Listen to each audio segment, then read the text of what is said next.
ठिकादार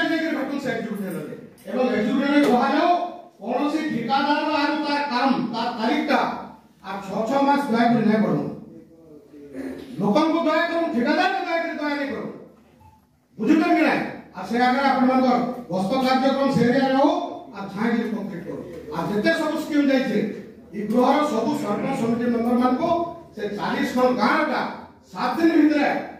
केन गांव के स्कीम चालू छे के ठिकादार के जमादार केते दूर गला केनर वाला केने इलेक्ट्रिक लाइन रो प्रॉब्लम सोदा डेटा देवगां पंचायत समितिर साधारण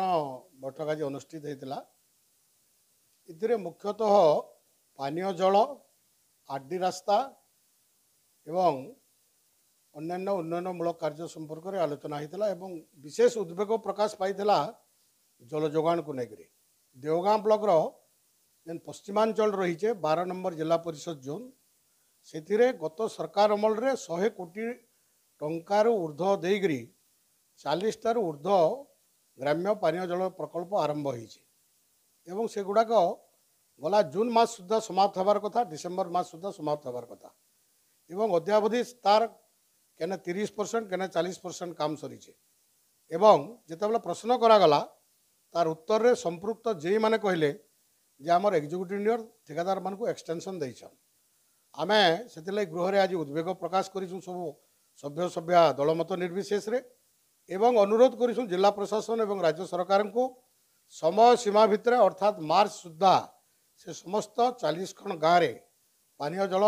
प्रकल्प शेष कर लोक पीबार पानी व्यवस्था करा अधिकंतु ग्राम्य उन्नयन बाबद जेन आलोचना होइछे दुर्भाग्यर विषय एवं आश्चर्यर कथा जोठी प्रधानमंत्री सड़क योजना तैयारी आरडी डिपार्टमेंट तरफ तैयारी हैला परे किपरि एवं क्यों परिस्थिति रे पंचायत समितिर जीआईए ग्रांट रो से रास्ता गुड़ाक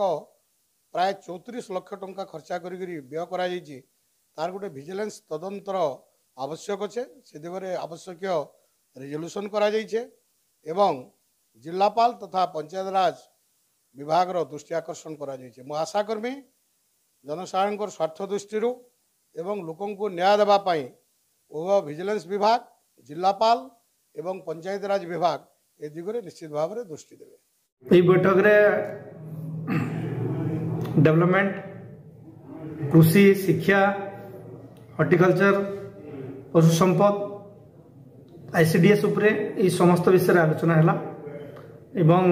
आज गोटे हट डिस्कसन थिला विद्युत बिल उपरे जहा कि वर्तमान टाटा पावर टा जेन माने पूर्वर किछि तांकर पाखरे बिल गुड़ा पेंडिंग अच्छी जबरदस्त से कलेक्शन करुचन जेनटा कि निरीह लोक मैंने एकाथर के देवार लगी सक्षम नहीं पार्बा तार लगी गोटे आज प्रस्ताव नहीं टाटा पावर के जनामु आ विशेषकर देवगां अंचल के डेवलपमेंट हो पार्बा तार लगी आम समस्ते आज सभ्य सभ्य मैंने आलोचना कर निश्चित भाव में किसी जगह प्रोब्लेम अच्छे से ही प्रोब्लेम की केंद्र जल्दी सर्ट आउट करा तार लगी आम समस्त उपरिस्थ अधिकारी मान को जनईदेमु आज गोटे आम बैठक रे प्रस्ताव नहीं कि जेन मैंने टेंडर नहीं आ ठीक समय काम नहीं सारवा से मैंने लेट करुचन फिर एक्सटेंशन कर जेन काम करुचन तार लगी आम आरडब्ल्यूएसएस एग्जीक्यूटिव इंजीनियर को जनईदेमु जे ठीक टाइम रे काम सारू जेनटा कि आसवा खरा दिन आगु प्रत्येक गाँव लोक मैंने पानी पाई पारे।